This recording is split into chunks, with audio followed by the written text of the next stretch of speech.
ain't going back. Not gonna buy into all that. Hey, hey, ain't gonna hide. Gonna let all the fears slide. Got Mother Nature on my side. Got all of the loving. Hello, everyone. Today I'm here with Barnabas Nagy once again, and we're going to do a little bit of a different interview in that we're going to chat on various topics and see where they take us. Today, we're going to discuss Tricked by the Matrix, how it tricks us, what it is, where that might take you, and where that might lead you. Hey, Barnabas, how's it going? Hey, nice to see you again. Yeah, well, this is a very wide topic, and maybe each of us can explain what we mean about it. Okay, so what would your definition of the Matrix be? Let's say, let's take it from there. Well, I mean, the classic is the obvious Matrix trilogy, and actually now they came out with the fourth episode, which I actually really liked. It kind of like put together all the pieces, and all the previous episodes were kind of like just in a game, which brings me kind of back to one option, which is like, what if this is a video game and we are just playing along,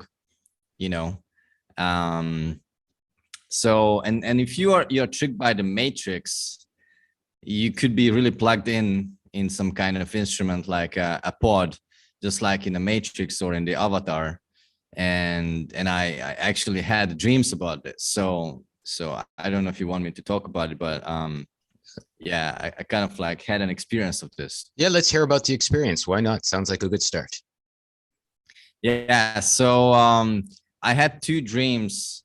One was where I was in a room, and kind of like they told me I have to go back to my pod and I have to get my I have to get back jacked in. And I was trying to get out of this whole thing, and I don't know what has happened, but then they kind of like forced me back into my pod, and that's when I woke up. Right? Who's the they? So I don't know, no idea, but it was through an injection, and it's a recurring theme actually. So if you look at the Maze Runner, this is how when they inject the person, then they got jacked in to the system, and then they see this the dream world or whatever.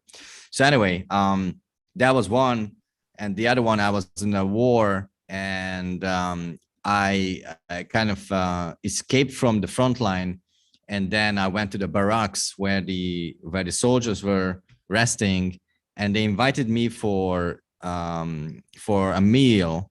And then when I got closer, that's when they got to me and they injected me, and that's when I woke up. So basically, like the Mayans say, the dream world could be the real world, and that's how I felt like.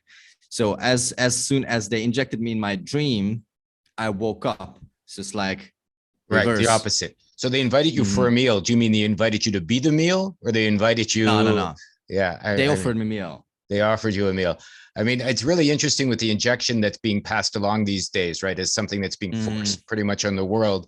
And, how you say being plugged in and things like that. And, from what I've heard as well, a lot of the stuff that they're insisting people take, we'll leave it at that in case we want to get this on YouTube, is very metallic or has, metallurgic or magnetic properties for, maybe it's for dampening down empathy, which I've heard from a lot of people, right? A lot of the people that have had 1, 2, and 3 experiences, we'll say, with the doctors recently have seemed and been, well, if they're alive on the other side, because a lot of people are getting sick and dying from what I've heard, they at the very least seem more robotic, less empathic, less human, and that could be kind of what they are doing as far as plugging people into the Matrix and tricking people, since this is the topic today, to get the medical procedures, which could make it easier for them to be tricked into the Matrix. Yeah, I mean, this is exactly it. It could be like a mirror of that happening, you know, and we don't know, like, their mental state, their spirit, we don't know where it is going. Maybe once they get injected with this shit, they go to a different dimension, or flip the script, or flip into a different world. I don't know, but yeah. Well, personally, you know, I would guess, if I'm guessing, that the Matrix is made by us, which is why we get tricked.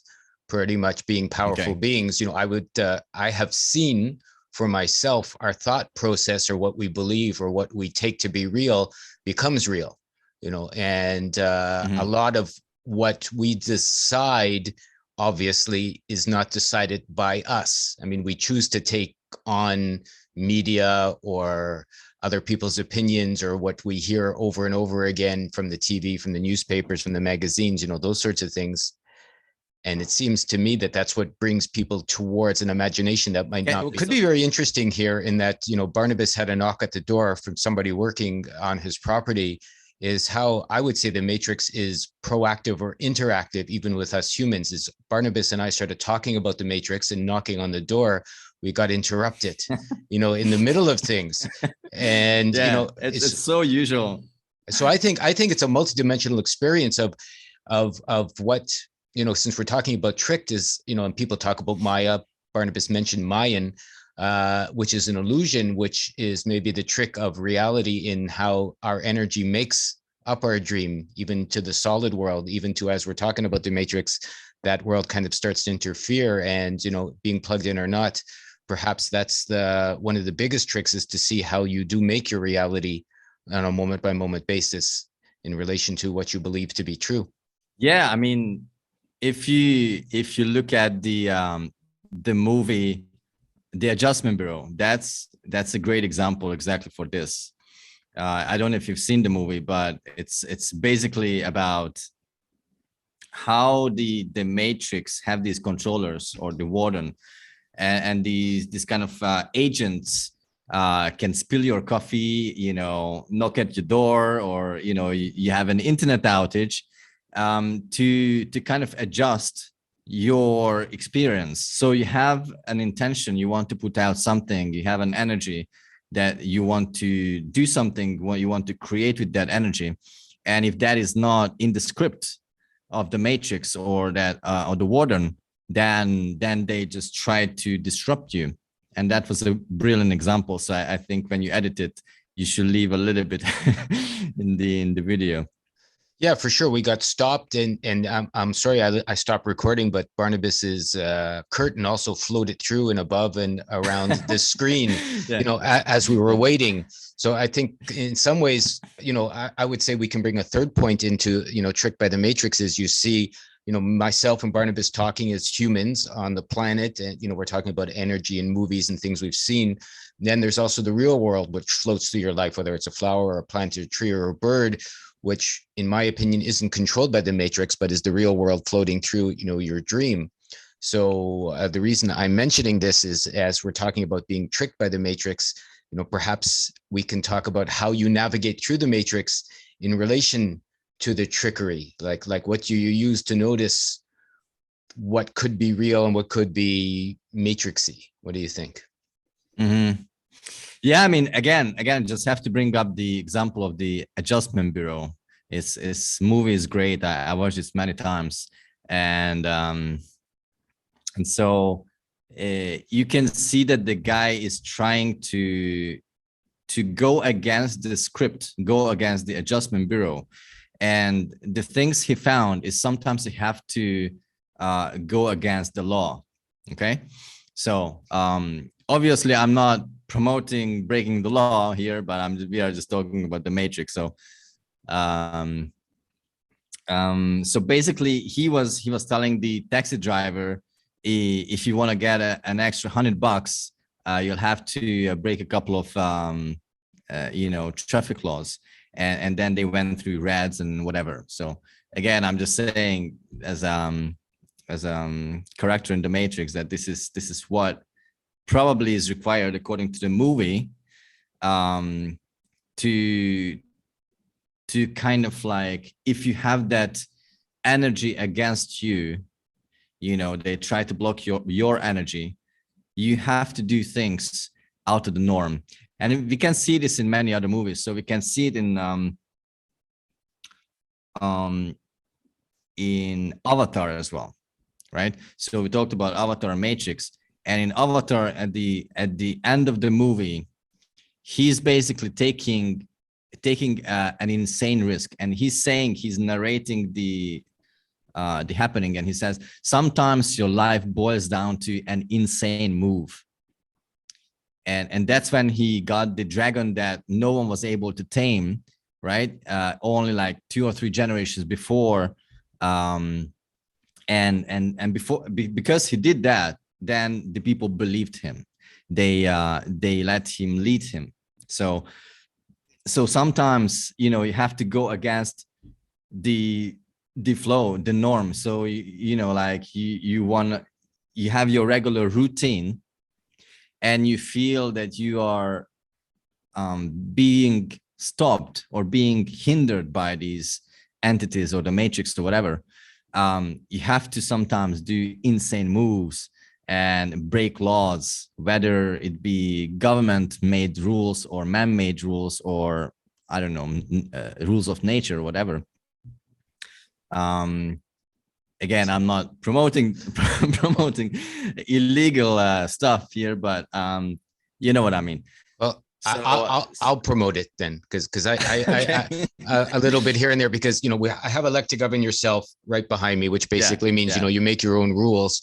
And I like the fact that Barnabas mentioned insane, because I guess a slang for insane is out of your mind. He's out of his mind. Yeah. It's crazy. So perhaps the matrix is in our mind. That would be my guess. And what gets put in there, whether, again, movie, TVs, media, perhaps there's the 5G and the whole things are being projected into you, technology that I know Barnabas has kind of touched upon and other people have looked at as well, in that it could be another reason for the jab going on, because with metal in your body, people are becoming receptors. And if you're receptors for radio waves or TV waves, or who knows what kind of technology may be floating around out there, you could be receptive to ideas, implants, suggestions, and I don't want to sound too woo-woo, but quite simply put, people that have had metal in their teeth have had radio signals come out of their head.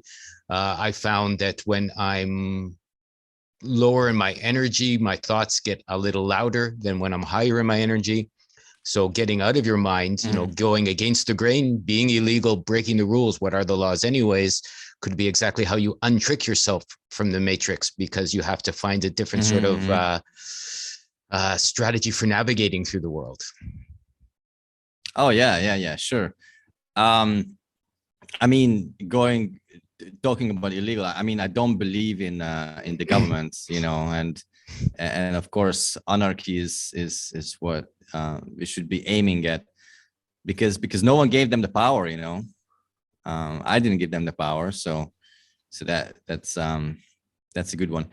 But I wanted to touch up on the insane. I'm looking at my library here, and I'm just looking for one movie that I want to mention. I just want to mention the title of it. Okay, yeah, got it. Peaceful Warrior.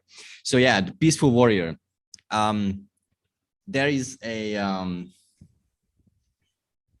master. It's similar to the Karate Kid, right? It's a classic. The master and the student. And the student learns about life and sport. A Peaceful Warrior is a beautiful movie, the same kind of concept. And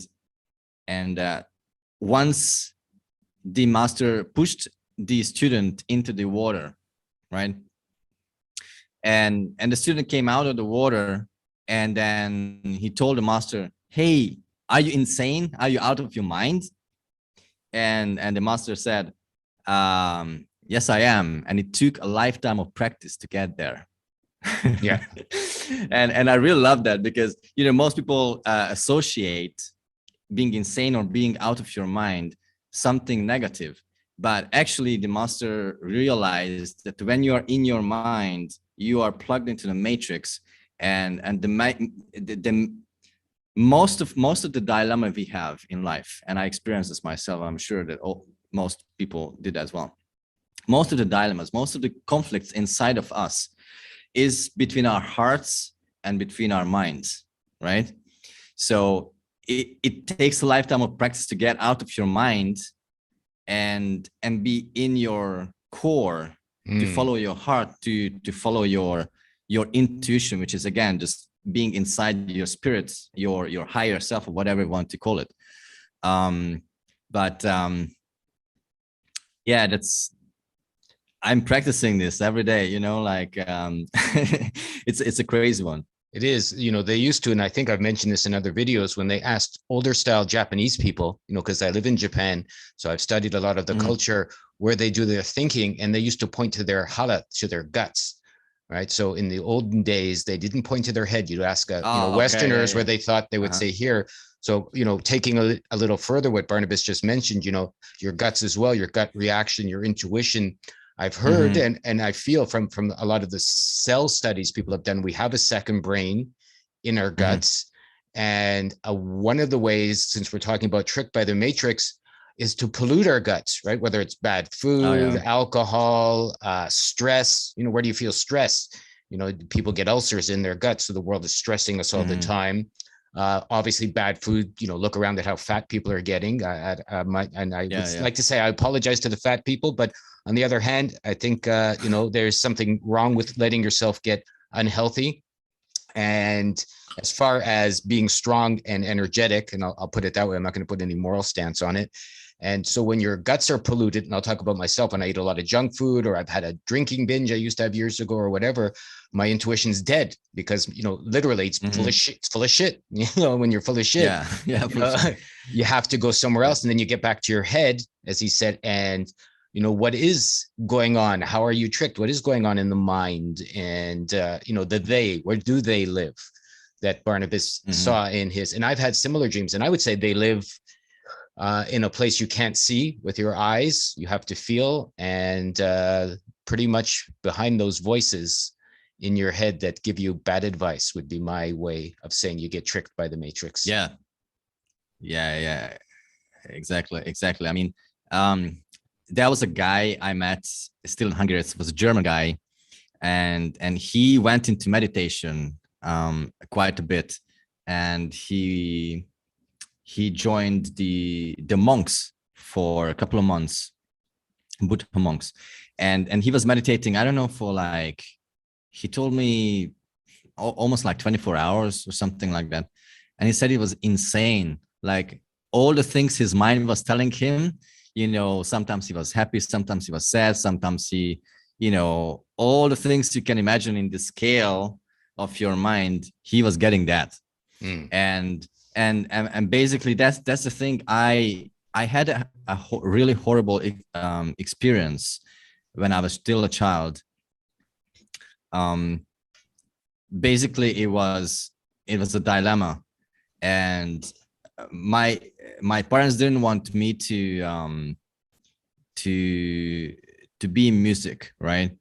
And I really wanted to become a musician, and so I went to music school so that I can apply to the academy, the jazz academy. Now I didn't go there, and it was great, but the thing is, I was going to some lessons, some guitar lessons, some classical lessons, and so my mind was basically torn apart with these two reality. So on the one hand side, I really wanted to become a musician and spend time with music. And on the other hand side, I didn't really want to play classical music, and I didn't really want to do music school, and I didn't know how to resolve this in my head. And I heard so many things in my head, and I was basically like, I felt like I'm losing my mind, really. Like literally, I felt like, brain fog, and I almost like fainted. Like that was so bad, because I felt like my life is in danger. If I do the wrong thing, my life is in danger. Right. And that was the experience that I remind myself, and I remember, because it had a scar in me, and I remember it clearly.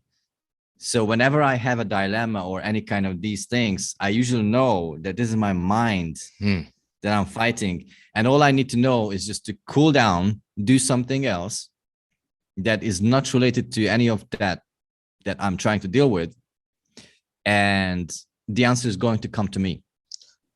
It's interesting you say cool down, because I found that too. When I'm invaded, let's say, by stress or an emotional reaction to something, angry, sad, whatever, I feel my body heat up. I literally do. Mhm. I feel my head getting hot and the back of my neck getting hot.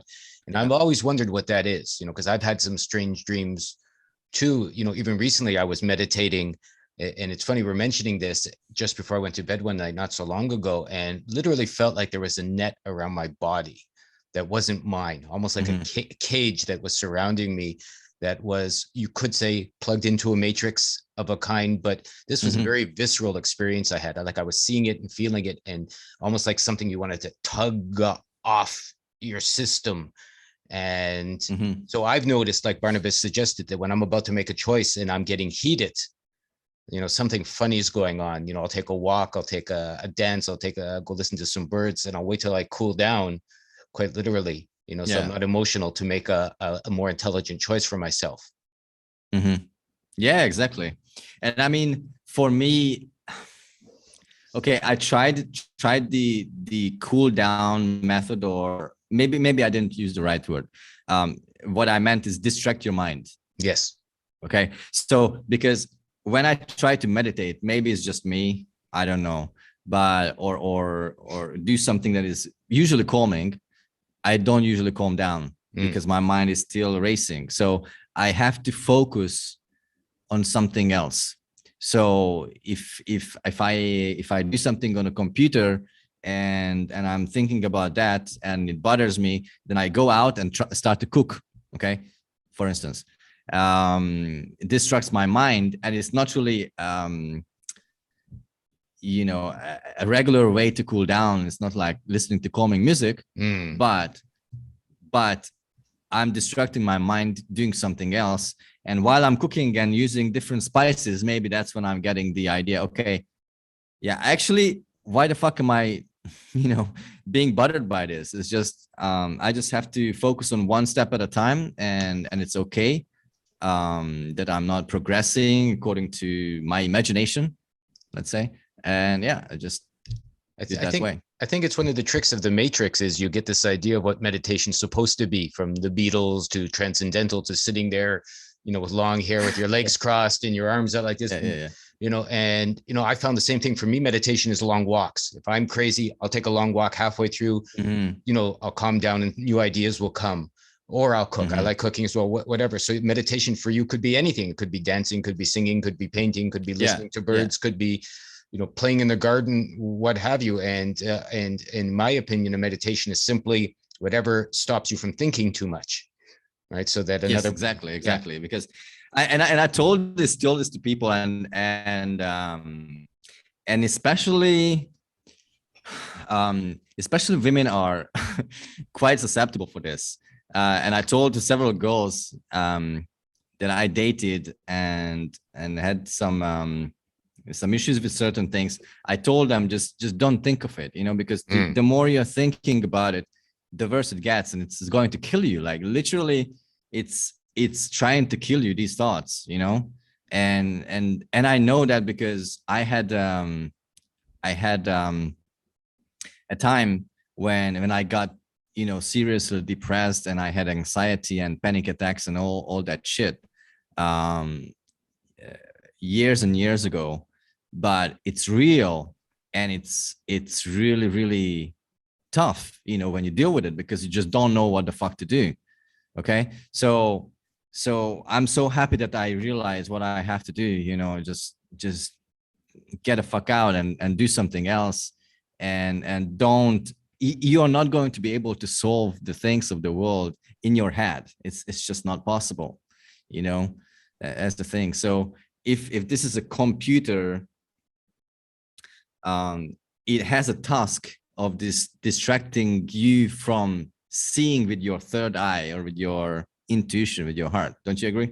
Yeah, well, I would say, if you want to look at your head as a computer or a vast computative, multidimensional hologram, whatever, I would think what's important is to understand is it's yours, And maybe that's where the word virus comes in, or the so-called C virus they're talking about is, if you do get invaded and there's something giving you thoughts, if you want to talk about who they are or who the trick is, and as Barnabas said, so if it invades you and you end up in a loop and you get so crazy, you're depressed or sad, or you lose all your energy because, all your time and attention is going towards an invader or an invasive virus, an invasive species, whatever you want to look at, and you get it back, as a computer, and you start programming it or using it, right, from your heart or your guts. That's a good, good point. Yeah. So maybe, your imagination is a creative program, if you like, or a creative mechanism, or just part of who you are as a spiritual being.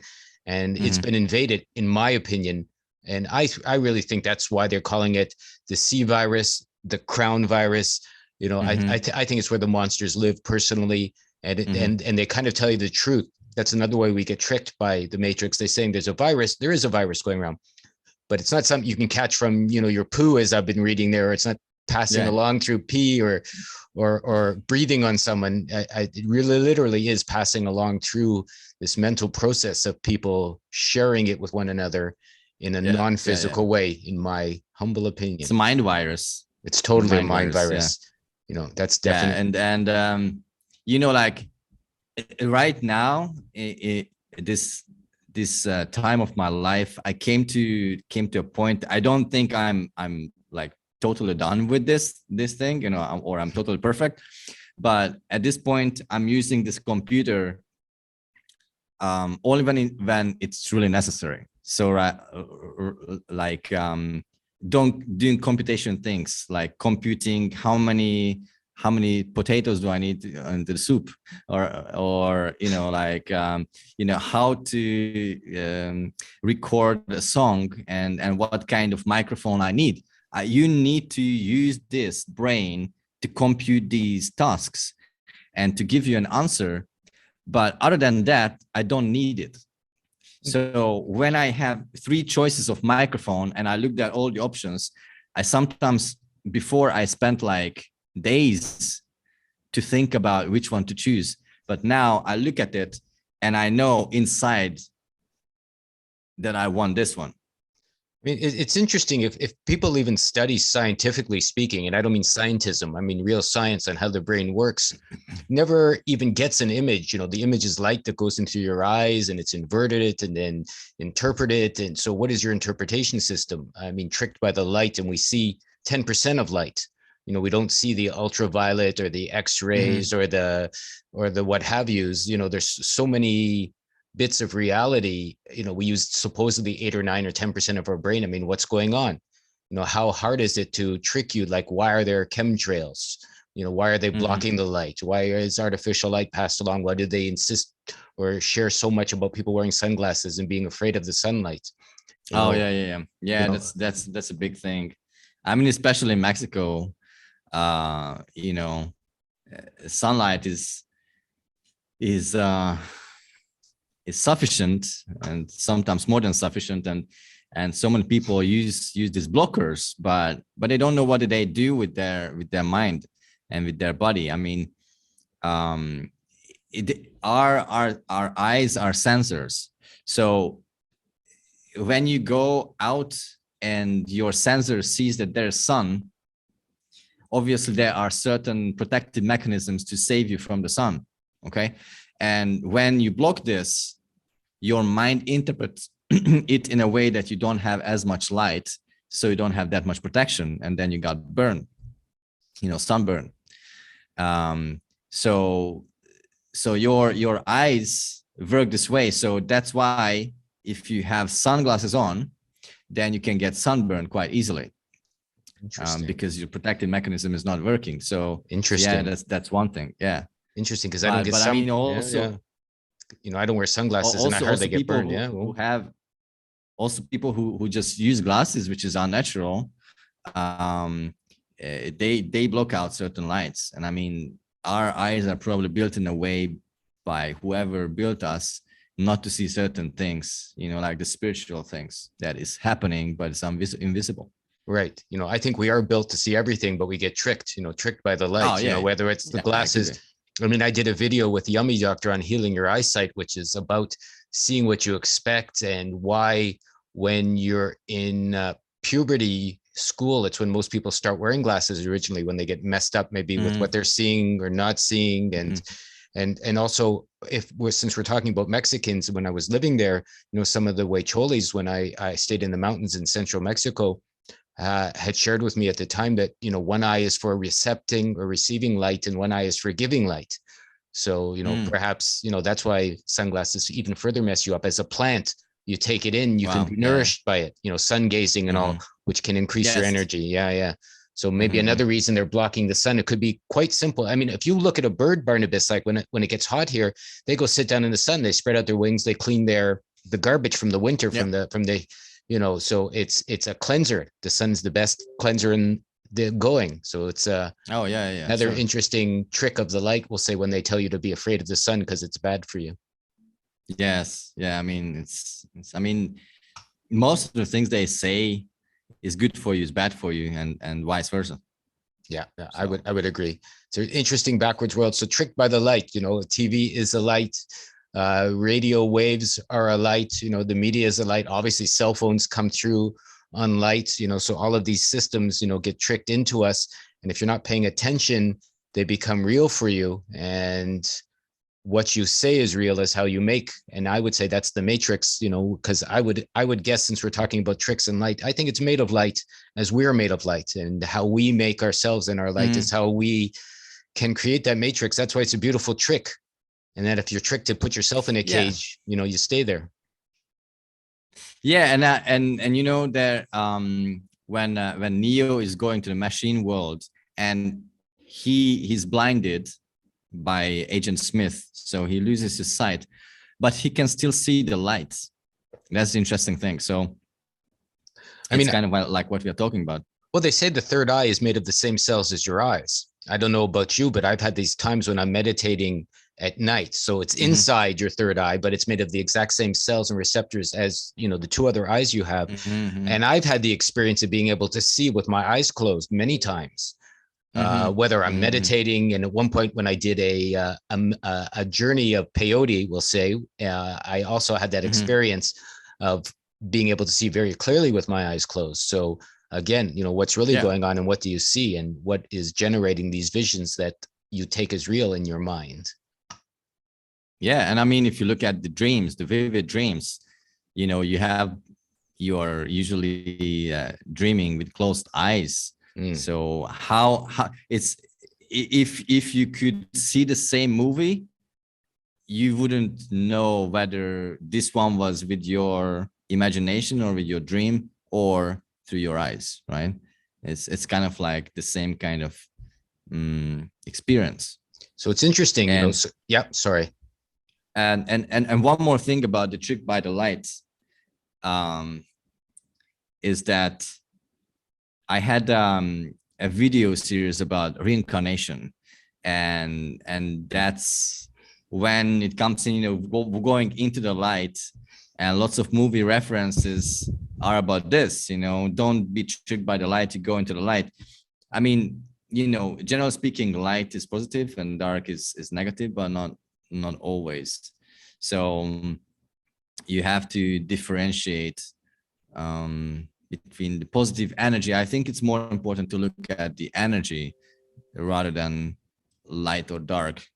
Well, because dark can be also positive energy. Of course, moths get tricked into the light and get killed, right? I mean, that's yes, exactly. if you watch the world, I think the world is always helping us and talking to us, because a light in the dark is not necessarily a safe haven all the time, and the darkness is not necessarily a bad thing to go experience. For most people, when they're in the dark and they go afraid or crazy, usually their mind is what's tricking them into whatever is going on, into what they're afraid of. And so, again, where is that coming from? And why are you making whatever horrors perhaps are coming to you? And if you're of a spiritually advanced nature, maybe the darkness isn't so frightening to you anymore. It's just giving you some peace and quiet. Yeah, exactly. And back to what I just said about reincarnation, I think one of the best examples of being tricked by the matrix is going into the light when someone dies, and then basically arriving into the womb of a woman and being delivered. That's basically what's happening. So it's the light is the opening of the world, you go through, and it's going through the vagina basically, and you're being born. So I wouldn't be surprised. Sounds about right. Because I know you can have a dream and it seems like you've been alive 150 years in the dream, and you wake up and it's just, obviously an entire night. So, it's another thing I was going to touch base upon, and maybe we'll talk about it in a different video, time. What is the matrix? Perhaps it is made of time, which is also light in a different energy form. And what is time? For perhaps another discussion, we can go deep into that. But, tricked by the light, reincarnation and coming back. How would you say then you go beyond that at the time when you're challenged to not go into the light? Well, I mean, you need to be aware of you being dad, first of all, I think. So I think some people maybe are not aware. They think they are just dreaming, or just living their life, and they are just going through a tunnel. Who knows why? But I think it's being aware of what is happening around you, and being aware that this is going to happen. So they're going to show you, your family, your relatives, or friends, or whatever you wish, to trick you into going there, and to be, being going to the recycling facility again. So it's being aware. I mean, living in this reality right now is also about being aware, right? Without being aware, you would just take the shot, right, that they are offering you. And being aware, without being aware, you would just eat junk food. So being aware is how you escape from most of the things. You need to train those muscles of being aware. Not really here, actually. I'm probably showing it in the wrong way, but it's kind of like working together, the mind and body and the spirit. And you have to be aware of who you are, first of all. You need to know who you are, and then you need to kind of like train yourself and learn and research to know. I would agree. Do some research, figure it out. Maybe, at the end of this video, we're talking about how to not be tricked by the light. I would say it's good to figure out the difference between your feelings and your emotions, because they're not the same.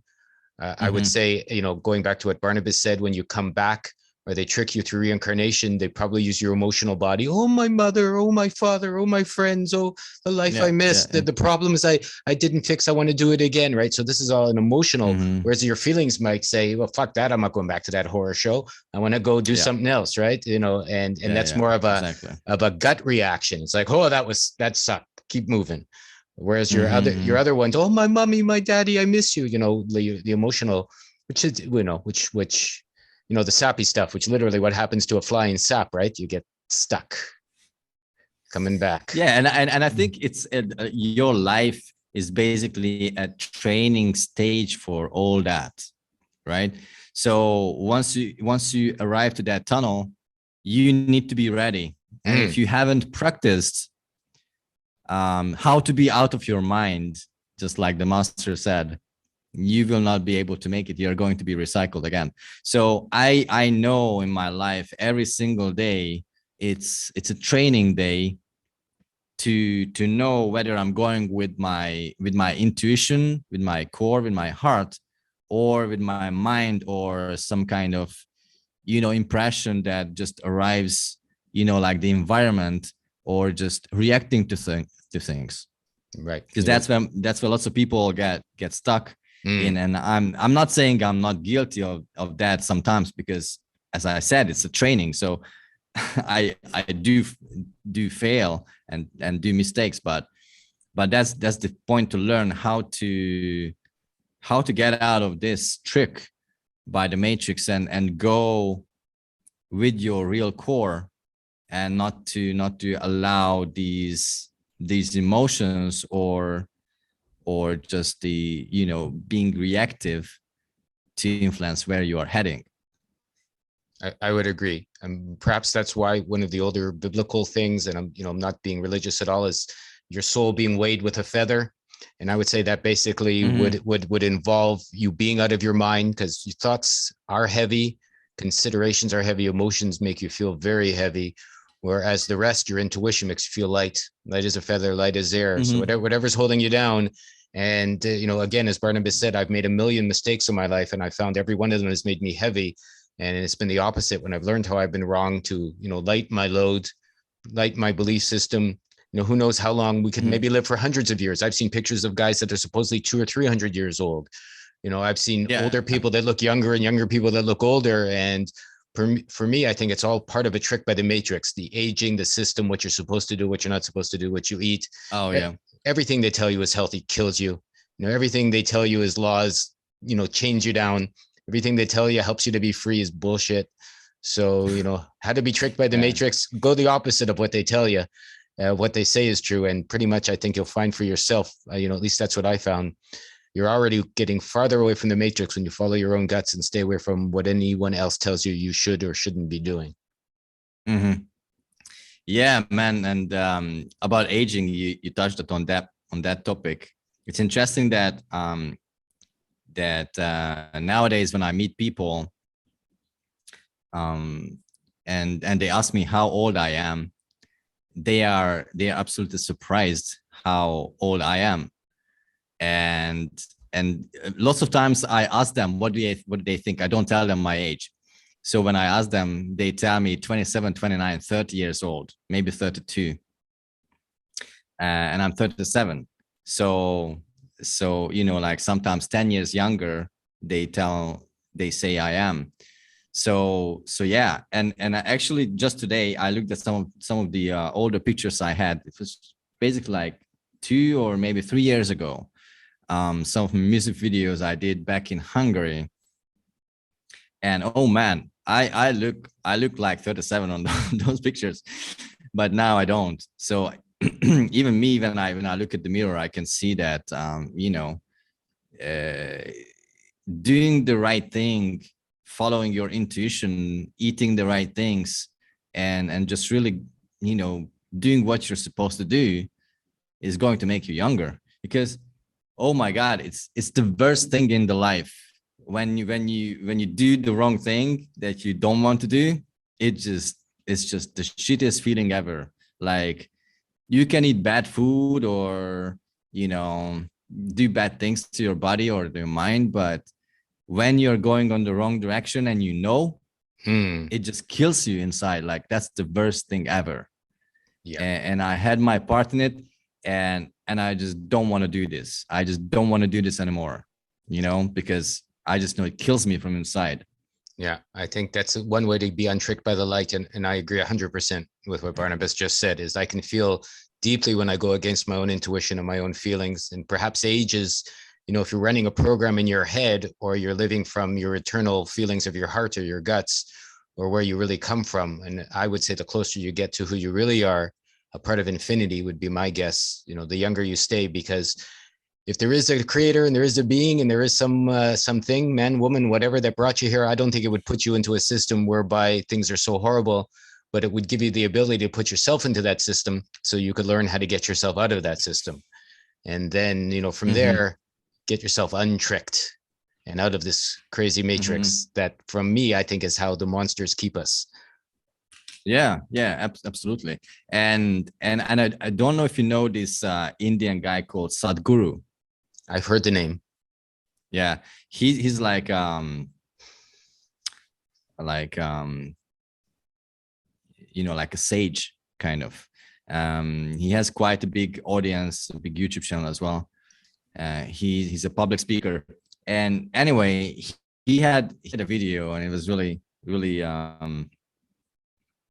interesting. He said that you can experience pain, and it's normal, and pain will teach you to do certain things in another way.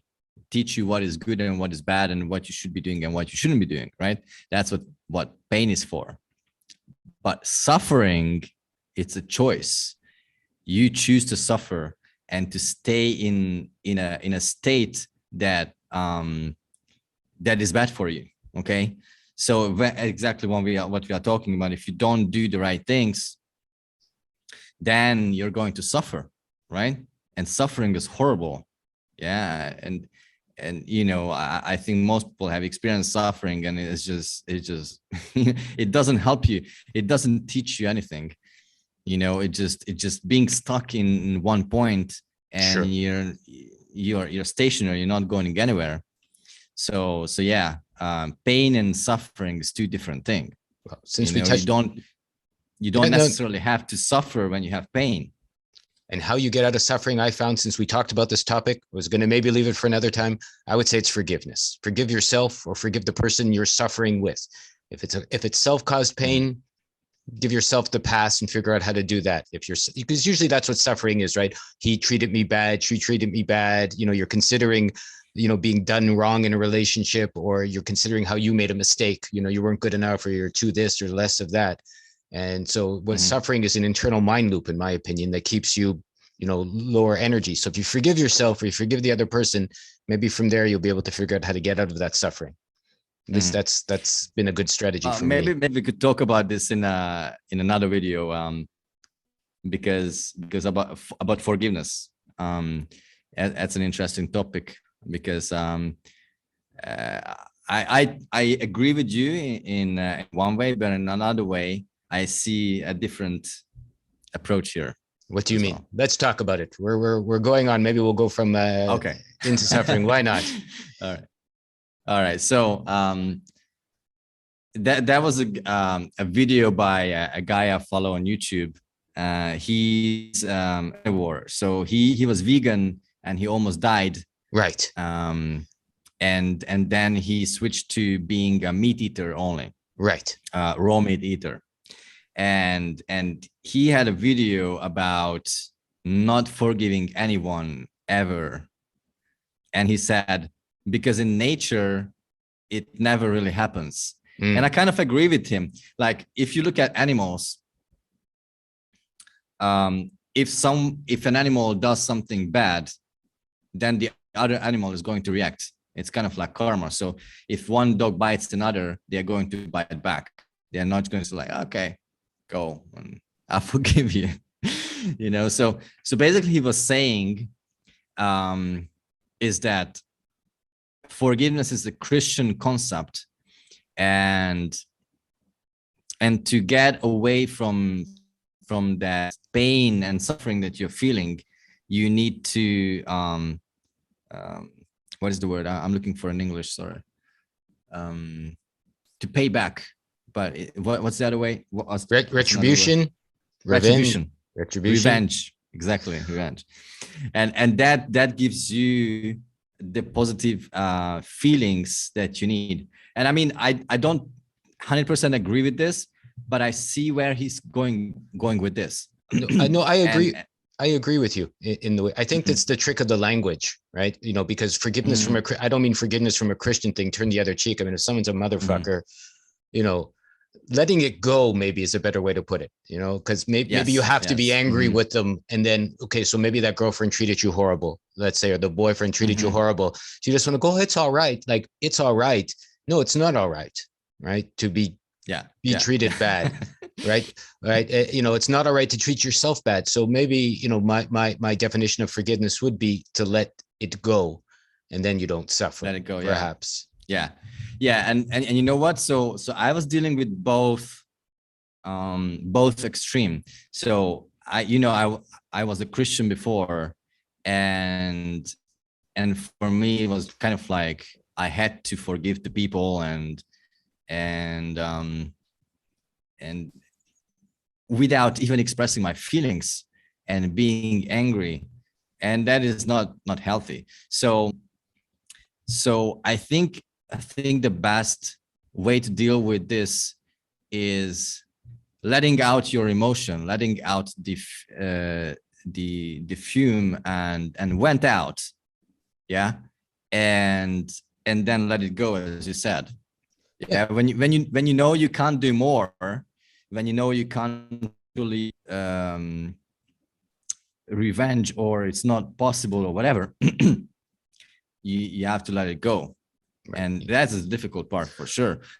But I think for me, what really helped is to just let myself be angry, or, just hit the bed real hard, or, shout, or I sometimes drive in the car, close all the windows and just shout, or, sing very, very loud, and it lets out that anger, that frustration. And then later on, I feel lighter and easier to let go whatever was bugging me. And I'll take it one step further. No, I agree. And then I'll take it one step further after that, because I've yelled and screamed, punched walls, is I have a strong feeling everything happening in our life is a reflection of how we are on the inside, or how we are, or how we've been.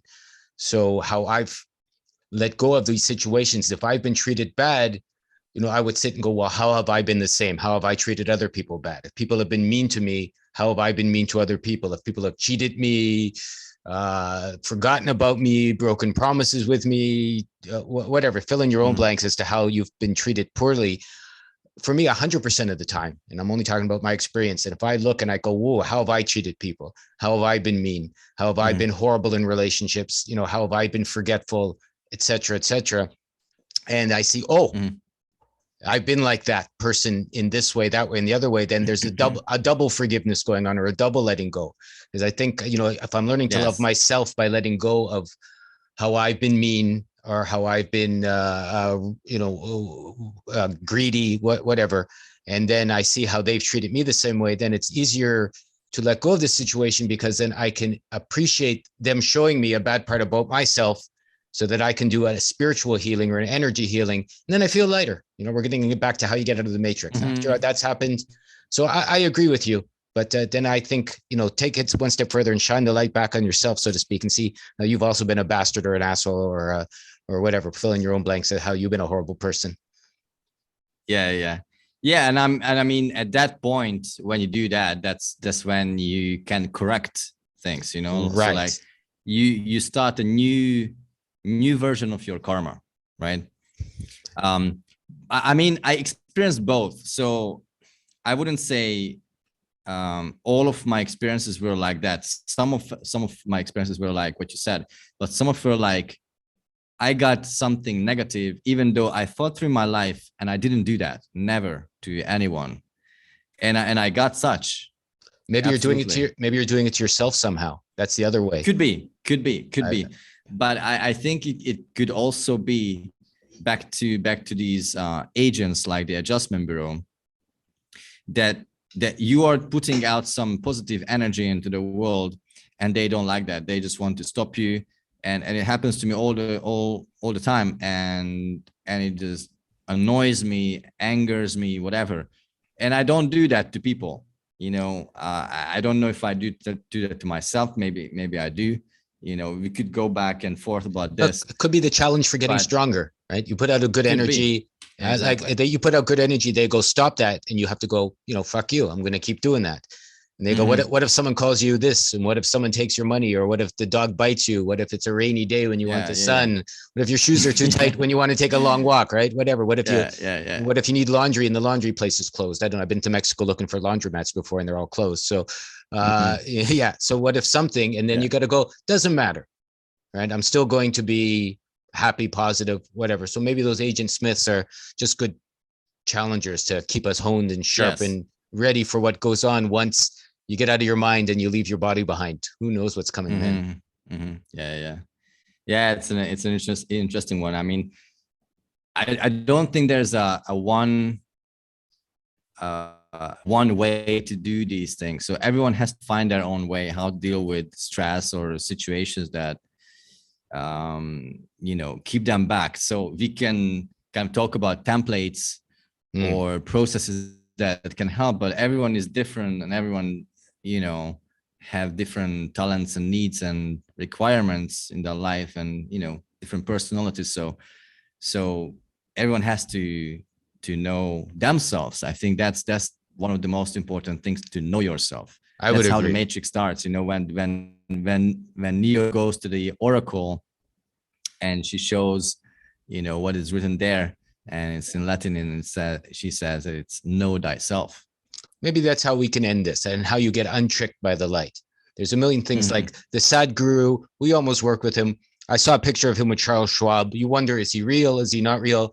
In the end, doesn't matter, right? You know, he shared some information. Some of it's maybe good, some of it's maybe bad. But if you know yourself, you can say, okay, I like this, but I don't like this. This works, this doesn't work. Everyone has a unique path. That's why we are all unique. And if you know yourself, really responsibility is what we comes down to, then you can't be tricked eventually. You know, your energy becomes sacrosanct. I think that's the word. And this way, moving forward, you can learn how to not be tricked because you are untrickable. Yes, absolutely. And I also want to add, just like we finished with this talk, that if anyone is having these kind of problems, we are here for, you know, helping them out.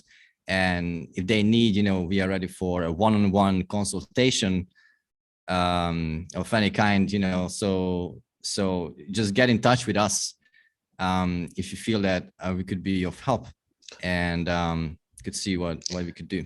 That could be interesting. You know, I do in Love Unlimited counseling of all kinds, and I've considered quite a bit of doing it with a third person, so to speak. And, you know, maybe someone talking to Barnabas and myself, if they're interested, could be a fun way, because I know he has ideas I don't have. It seems I've had a few ideas he hasn't had. And I've learned quite a bit in this last hour and a half chat, or however long we've been chatting. So new things have come to me, you know, to help me see myself. So yeah, that's good. It's a good offering. I appreciate that. So anybody has any questions, suggestions, anybody wants to get in touch with Barnabas or myself, ideas for future chats for us, seems to me we're both having fun. So we're going to carry this on, and, you know, we'll get it up very soon. It'll be on both of our channels. I'll put it on the You Now. Barnabas will put it on his Barnabas Nagy channel. And we hope to see you guys again. Like, subscribe, come join us.